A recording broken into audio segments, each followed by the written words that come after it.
What we're saying to all of you is that you are big dreamers and big creators, not small thinkers and mediocre creators. And when you approach life from your physical standpoint of moving stuff around, you create so much less than you are capable of, that you begin to believe in your unworthiness for which you ask for forgiveness. On the other hand, if you are dreaming and allowing yourself to hook in to the dreaming that your inner being has already accomplished on your behalf, then in your full connection, there is no unworthiness, there is no need for forgiveness, there is wholeness and clarity that just leads to one great idea and one great experience after another. This really got into some far-reaching conversation about the power of creation. And it's only possible to have a conversation like this in a gathering where desire is strong and willingness is steady. They've been patient. I know. Thank you. They've been willing to stay in the vibration of the thought until it moved into a place of greater understanding. And that's what deliberate creation is. Deliberate creation is taking the bounce from what is, but not looking back at what you bounced from. Deliberate creation is accepting that who you are right now is a byproduct of your culture and your heritage and your family and the way life touched you. And it is you as far as you have allowed yourself to demonstrate. But there's another part of you that you haven't introduced yourself to enough. There's another part of you who exists vibrationally over here in the vortex that is light and free and sure and whole. To the extent that you've allowed yourself to manifest is a small comparison to the part of you that you've not yet allowed yourself to manifest. You following us? Yes. What's in your bank account is only what you've let in through your variation of unfocused thoughts. But the vibrational reality and your vibrational escrow contain so much more. And you have ready access to it if you can cling to what is a little less and dream what is a little more. So we're not actually asking you to form the dream, we're asking you to receive the dream. We're saying to you that through life, you knew what you didn't want and you launched a rocket about what you did. Every time you touched one end of the stick, you created the other end of the stick. And the other end of the stick is this vibrational reality that we are talking about, that is not just possibility and not only probability, it is absolute ability. In other words, it is for sure, for sure, for sure. If you have lived one end of the stick, you've created the other end of the stick. We just want you to turn your attention from that end of the stick and to this end of the stick. Pulling out all the stops and giving you everything we've got in relationship to this. So, what that means is that with everything that you've lived, you put a piece of it in your vortex. Everything that you've lived, you put another piece in the vortex.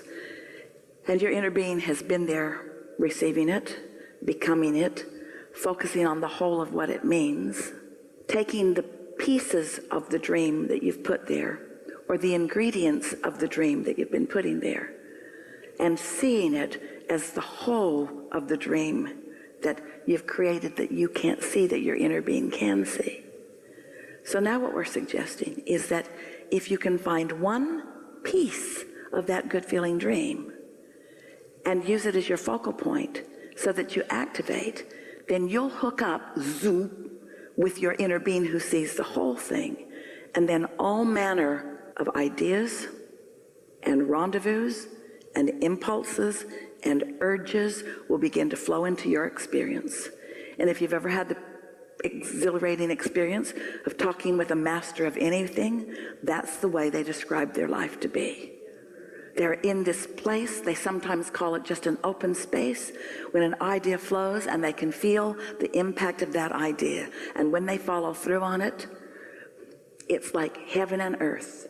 It's like everything that exists in the universe becomes a cooperative component, all responding to the action that they are offering with their thought, you see. And so, if we were standing in your physical shoes, we would be a little less attentive to the things that have already manifested because it's old news. It's like gum you've chewed the flavor out of. and would be more attentive to what's in the vortex. And when we catch a glimpse of something that felt particularly good, we would milk it until we were sure that we had identified and isolated the feeling of that. And then we would sit for as long as we can give ourselves permission to do, which would encourage you to carve out larger and larger times. Do you ever remember just lying in the grass when you were a kid and just letting your mind go? That's what we're talking about, being someplace where somebody won't interrupt you, where from that place of alignment that you know that you've accomplished because you can feel the power of it, you just let your mind take it. You let your mind be the receptacle for the thinking of your own inner being. You let your mind be the thinking, receiving mechanism for the thoughts that the source within you thinks. You let yourself feel and hear and think. You let your mind translate, as Esther's is translating for us right now. These are not Esther's thoughts. These are our thoughts that are moving through Esther's mind.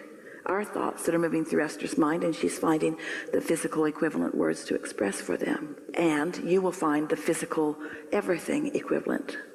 The urge, the impulse, the feeling.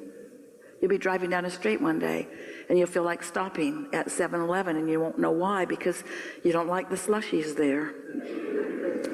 But you're in there because you felt like going in there, and you see something and you think, well, maybe that was it. I did need Kleenex, and maybe that was it. I did want a bottle of water. But then on the way out, you have an impulse to buy that ticket, and when you do, it's a winner. And you recognize it after the fact. What we want you to do is recognize it before the fact. We want you to follow the feeling without the payoff, because the feeling is the payoff. We want you to follow the feeling without the payoff, because the heightened feeling is the payoff. And once you get hooked on the feeling, once you get hooked on the feeling of alignment, then what happens is the payoffs start coming, and then you'll be hard-pressed, as we are, to explain it to anybody else, because they won't be really ready to get it. They'll want to know, how did you get there? How did you know when to stop? How did you know? Oh, and then they want to call it luck. No, it wasn't luck. It was inspiration. It was intuitiveness. It was in the vortexness. It was being in the vicinity of the vortex. It was following an impulse that I'd learned to practice. Helpful? Yeah, a little bit.